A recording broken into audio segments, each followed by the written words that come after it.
গিলে খেয়েছে ওমানের আস্ত একটি গ্রাম।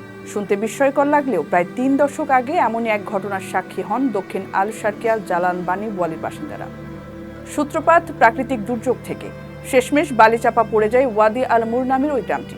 এখন অবশ্য ধীরে ধীরে এই জনপদ দৃশ্যমান হয়ে উঠছে। সম্প্রতি Omani photographer Haitham bin Nasser al আজুরির ড্রোনের সাহায্যে তোলা অঞ্চলটির বেশ কয়েকটি ছবি ভাইরাল হয়। এরপর থেকেই আল মুরকে পর্যটন স্পট হিসেবে প্রস্তুত করার দাবি জানানো হচ্ছে। স্থানীয়ভাবে ওয়াদি আল মুর ডুবে যাওয়া গ্রাম নামে বেশি পরিচিত, যদিও মরুভূমির ভেতরে অবস্থান হওয়ায় মূল জনপদ থেকে এটি আগে থেকে বিচ্ছিন্ন। সংগ্রাম করে বাসিন্দাদের বসবাস করতে হতো। ধীরে ধীরে বালু ঝড় হয়ে গ্রামের বেশিরভাগ ঘরবাড়ি মরুর নিচে চাপা পড়ে যায়। মসজিদ এবং কিছুটা উঁচু ভবনের দরজা জানালাও আটকে যায়। বাধ্য হয়ে গ্রাম ছেড়ে আশপাশের শহরগুলোতে বসতি করেন গ্রামবাসীরা।